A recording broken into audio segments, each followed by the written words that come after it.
in terms of what to focus on in education, or which kind of interaction you want to have between Wikidata and education.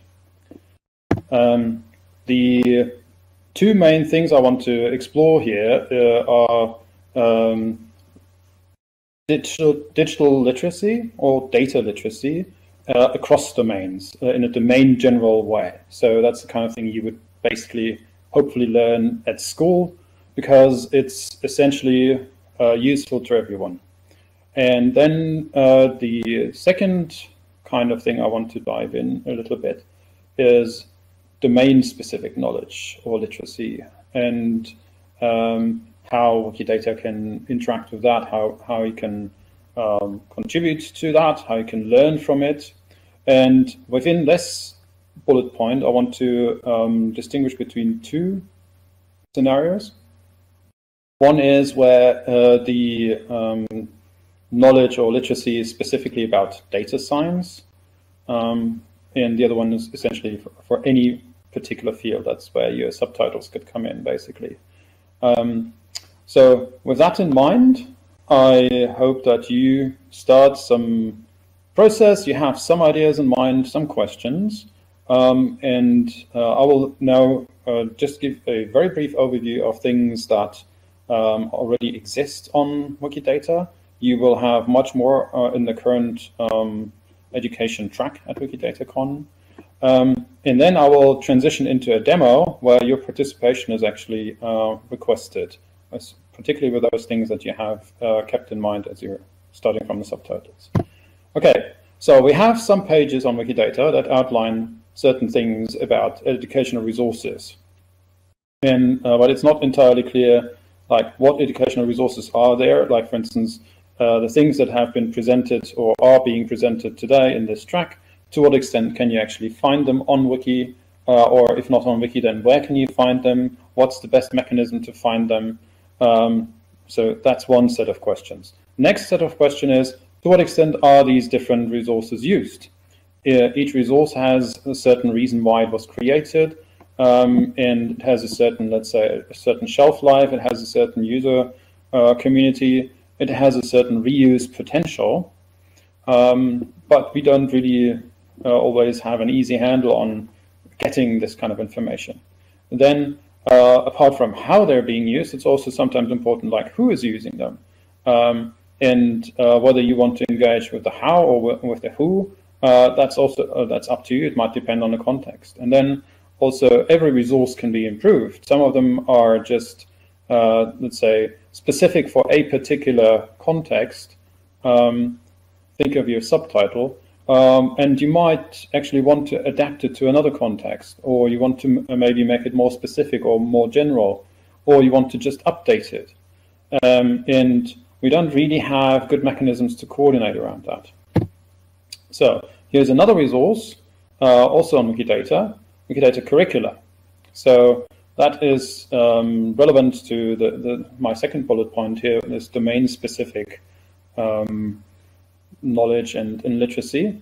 And so here we have some resources where we have begun to start about how Wikidata can interact with a curricula.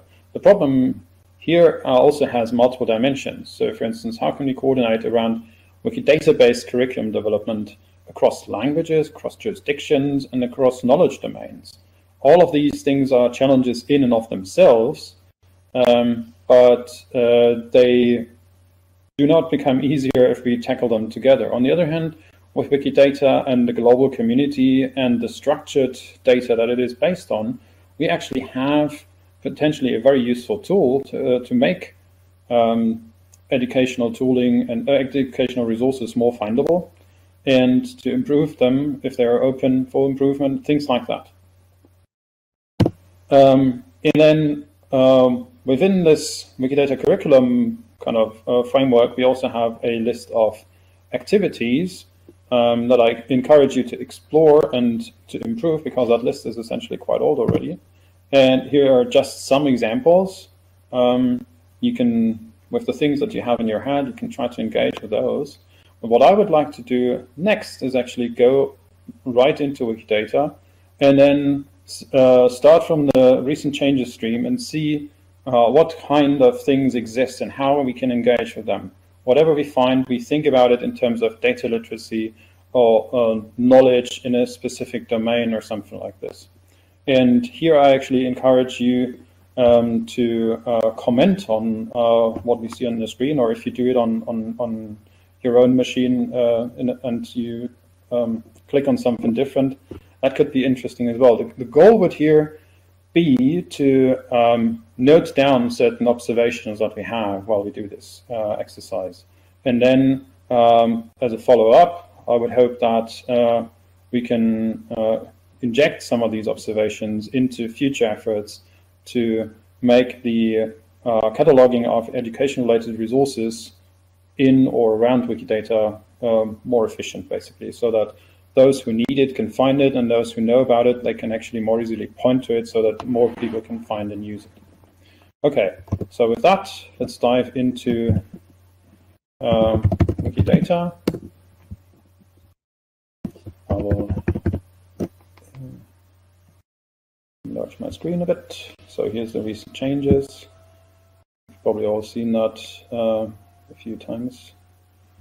And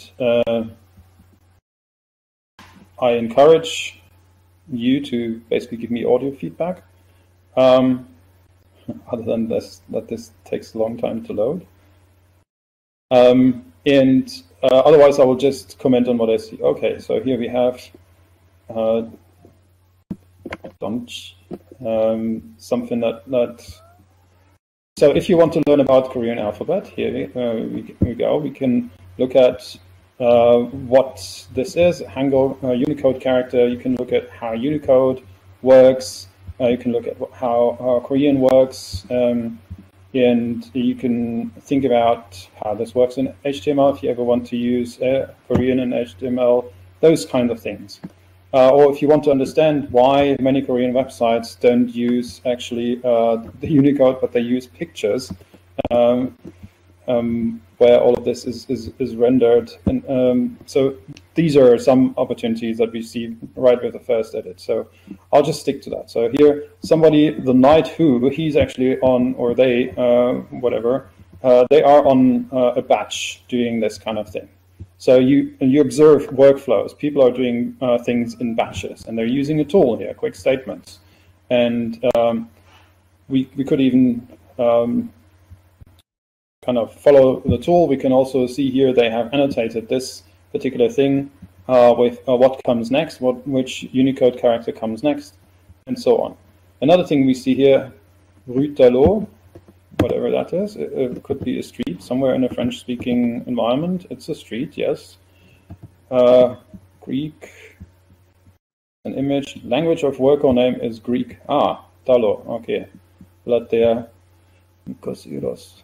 Okay, so yeah, so it's a Greek street that was here annotated in French, and I'm seeing this in English because my interface is set to English. So you can learn about different languages. You can also learn about administrative territorial entities. So I could learn about Hanja here, and so on. Another thing. So this was a person, Uzinak. Okay.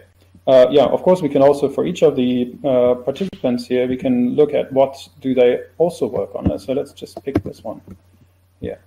So they're French native, okay. We don't know. Everybody's free to put whatever they want, but usually this is more or less correct. So we can look at their user contributions. And so here they say they're interested in bus lines in Rennes and tramway in Stuttgart and so on, Y-shaped subways, things like that. So, oh yeah, so they're on a ride doing streets, apparently streets in Greece or something like this. And so if you ever wanted to know something about streets in Greek or in Greece, then this is a starting point. And also, if maybe you're not interested in streets in Greece, but other aspects of Greece, or maybe not streets in Greece, but streets in another country or another area, you can look at how they are modeling the streets, how they are handling that, where do they get the information from, and things like that. So back to the recent changes. SDSS. This looks like astronomy. Yeah, so in German we already know this is a galaxy and